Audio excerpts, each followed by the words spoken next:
नमस्कार दर्शकों, मैं वीना कपिल ज्योतिष क्योरी चैनल पर आपका हार्दिक स्वागत करती हूँ। हमारा आज का विषय है ग्रहों का दिग्बल, अर्थात किस दिशा में कौन सा ग्रह बल पाता है।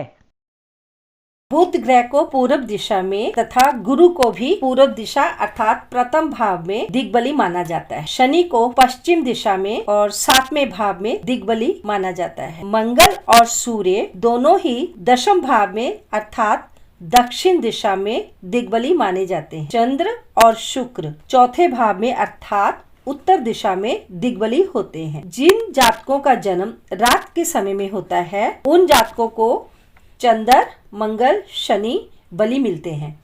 जिन जातकों का जन्म दिन के समय होता है उनकी कुंडली में सूर्य, शुक्र, गुरु बलि होते हैं। बुध दोनों समय ही बलि रहते। 3, 6, 11, 8 और 12 इन भावों के स्वामी चाहे वो नैसर्गिक शुभ ग्रह ही क्यों ना हो, चाहे नैसर्गिक रूप से कितने भी शुभ ग्रह हों, तब भी इन भावों के स्वामी हमें अत्यंत बुरा फल देते हैं। केंद्र भाव 1, 4, 7 और 10 हैं और ये सबसे शुभ भाव गिने जाते हैं। इनसे भी अधिक शुभ होता है 1, 5 और 9। जो 2, 3 और 11 भाव हैं ये मिश्रित भाव हैं, अर्थात शुभ और अशुभ दोनों प्रकार के फल देते हैं। 6, 8 और 12 ये त्रिक भाव हैं, अनिष्टकारी अर्थात अशुभ भाव हैं। इन्हें दुख स्थान भी कहते हैं। 6, 8, 12 भाव के स्वामी जिस भी भाव में रहते हैं उस भाव के फल की हानि करते हैं तथा अशुभ फल देते हैं। तो अब तक हमने जाना कि त्रिकोण भाव अर्थात पंचम और नवम भाव अति शुभ है और इनसे भी अधिक शुभ है लगन। 11वां भाव धन के लिए शुभ है। ये भाव हमारी इच्छाओं की पूर्ति करता है। इस भाव में सभी ग्रह धन के लिए शुभ फली होते हैं।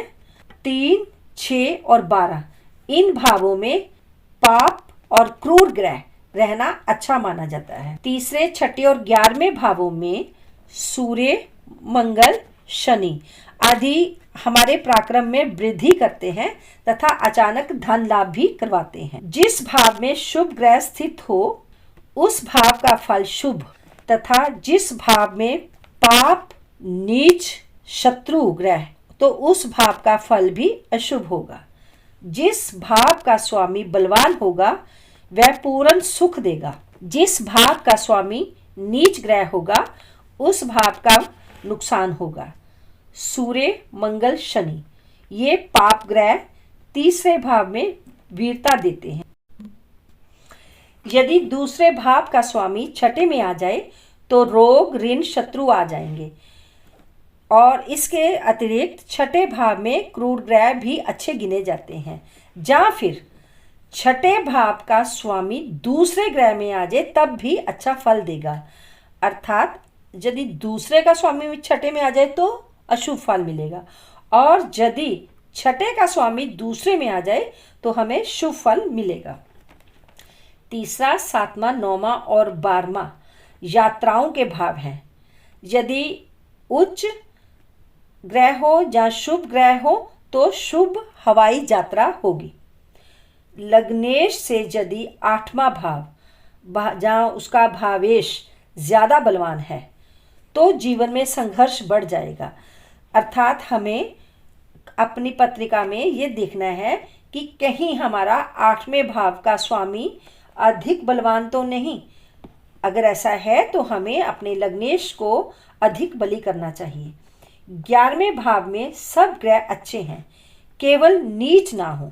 जो भाव अपने स्वामी मित्र से उच्च राशि में हो, जहाँ गुरु, चंद्र, बुध जैसे शुभ ग्रहों से युक्त हो, जहाँ उनकी ऊपर दृष्टि हो, अन्य पाप ग्रहों की युति जहाँ दृष्टि बिल्कुल ना हो तो वे भाव शुभ कहलाते हैं। जो भाव जहाँ भावेश अर्थात उस भाव का स्वामी पाप ग्रहों जैसे शनि, राहु, केतु, मंगल से युक्त या दृष्ट होंगे, जहाँ 3, 6, 12 में होंगे, जहाँ इनके स्वामी से युक्त या दृष्ट होंगे तो वे पाप फल या अशुभ प्रभाव देंगे। 3, 6 और 11 इन भावों को त्रिशदायी कहा जाता है। 8 और 12 इन भावों को त्रिक भाव कहते हैं। इन भावों के स्वामी शुभ होने पर भी पाप ग्रहों जैसा अशुभ फल देते हैं। 3, 6 और 11 के स्वामी यदि 8 और 12 में स्थित हो जाएं, तो विशेष अनिष्टकारी हो जाते हैं। सब राशि में हों तो कम अनिष्टकारी होंगे। दर्शकों, अब हम जानेंगे कि प्रथम भाव से किन रिश्तों को देखा जाता है। प्रथम भाव से स्वयं को, पितामह अर्थात दादाजी को, ताया जी को और दादी को देखा जाता है। दूसरे भाव से निजी कुटुंब, मित्र, पड़ोसी, जीवन साथी की ससुराल भी देखी जाती है। तीसरे भाव से छोटे भाई बहन और नौकर चाकर देखे जाते हैं। चतुर्थ भाव से माता, ससुर, नानी, मामा, मित्र, हृदय और लग्जरी अर्थात सुख सुविधाएं देखी जाती हैं। पंचम भाव से संतान, दत्तक पुत्र, दूसरा भाई, बड़े साला या साली या फिर बड़े ननद जेठ इत्यादि को देखा जाता है। छठे भाव से मामा, मौसी, सेवक और सौतेली माँ को देखा जाता है। सप्तम भाव से पति या पत्नी, पार्टनर, तीसरा भाई, ससुराल और व्यवसाय जो रोजमर्रा के कारोबार हम करते हैं वो सप्तम भाव से देखे जाते हैं। अष्टम भाव से ससुराल, ताऊ, दास और बड़ी बुआ को देखते हैं।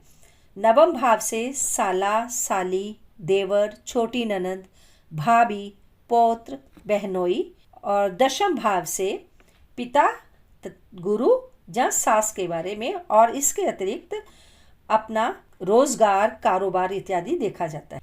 11वां भाव, वहाँ से दामाद, मित्र, बड़ा भाई बहन, पुत्र वधू और दूसरी पत्नी को देखा जाता है। 12वें भाव से चाचा, छोटी बुआ इत्यादि देखे जाते हैं। ओम नमः शिवाय।